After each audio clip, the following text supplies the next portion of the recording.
Cauliflower കറി ഉണ്ടാക്കാനായിട്ട് cauliflower എടുത്ത് കഴുകി എല്ലാം അരിഞ്ഞ് വൃത്തിയാക്കി കഴുകി എടുത്തിട്ടുണ്ട്. ഒരു പാത്രത്തിലേക്ക് ഇട്ട് കൊടുത്ത് വെള്ളം ഒഴിച്ച് കുറച്ച് ഉപ്പും മഞ്ഞളും കൂടി ഇട്ടിട്ട് ഒന്ന് തിളപ്പിച്ചെടുത്തു. തിളപ്പിച്ചെടുത്താലും മതി, അല്ലെങ്കിൽ തിളച്ച വെള്ളത്തിൽ ഇട്ട് കൊടുത്താലും മതി. ഞാനൊരു പകുതി പരുവാകുന്നത് വരെ ഒന്ന് വേവിച്ചെടുത്തിട്ടുണ്ട്, പകുതി വേവിലാക്കി എടുത്തിട്ടുണ്ട്. എന്നിട്ട് അത് ഊറ്റിയെടുക്കുക, ഒരു പാത്രത്തിലേക്ക് മാറ്റി വയ്ക്കുക.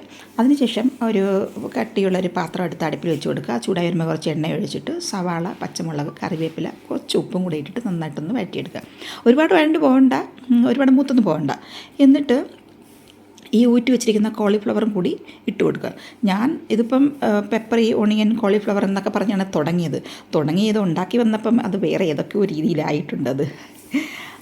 എനിക്കിതിൻ്റെ പേരറിയത്തില്ല ഉണ്ടാക്കി വന്നപ്പം. നിങ്ങൾക്കറിയാമെങ്കിൽ ഒന്ന് പറഞ്ഞു തന്നാൽ കൊള്ളാം, അത്രയേ ഉള്ളൂ. എനിക്ക് എന്ത് പേരിടണമെന്ന് അറിയത്തില്ല. ഞാൻ ഒന്നിലേക്ക് തുടങ്ങി വേറെ ഒന്നിലേക്ക് പോയി, അത്രയേ ഉള്ളൂ. എന്നിട്ട് പൊടികൾ ചേർത്ത് കൊടുക്കുക. മുളക് പൊടി കുറച്ച് ചേർത്തിട്ടുള്ളൂ, 1/2 സ്പൂണോളം. എന്നിട്ട് കുരുമുളക് കുറച്ച് കൂടുതൽ ചേർത്തിട്ടുണ്ട്. പിന്നെ കുറച്ച് ഉപ്പ് നോക്കിയിട്ടിടുക. നേരത്തെ ഇട്ടിട്ടുണ്ടായിരുന്നല്ലോ. ഇതിപ്പം ടൊമാറ്റോ അല്ല, റെഡ് ചില്ലി സോസും സോയാ സോസും പിന്നെ ടൊമാറ്റോ കെച്ചപ്പ് കുറച്ച് കൂടുതലായിട്ട് തന്നെ ഒഴിച്ചിട്ടുണ്ട്. ഇതിൽ ടൊമാറ്റോ അല്ല, കുരുമുളകിൻ്റെ ടേസ്റ്റ് കുറച്ച് കൂടുതൽ നിൽക്കുന്നുണ്ട്. എന്നാലും പിന്നെ അങ്ങനെ പേരിടാമോ എന്ന് വെച്ച് കഴിഞ്ഞാൽ എനിക്കറിയത്തില്ല. അപ്പോൾ എല്ലാം കൂടെ ഇട്ടിട്ട് നന്നായിട്ടൊന്ന് വഴറ്റിയെടുക്കുക. ഇത് കുറച്ച് ഉപ്പായിട്ട് ഒരു ചെറിയ സ്പൂണിന് ഉപ്പല്ല പഞ്ചസാര ഇട്ട് കൊടുത്തിട്ടുണ്ട്.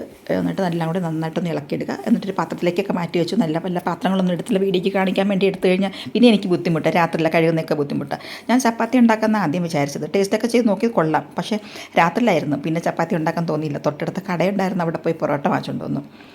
അപ്പോൾ അങ്ങനെ തോന്നിയത് അവിടെ കൊണ്ട് വീഡിയോ നിർത്തിയതായിരുന്നു ഞാൻ. ഇപ്പോൾ പൊറോട്ട പിന്നെ വാങ്ങിച്ചപ്പോൾ പിന്നെ അതും കൂടി എടുത്തതേ ഉള്ളൂ. ഓക്കെ, അപ്പോൾ ഇത്രയേ ഉള്ളൂ.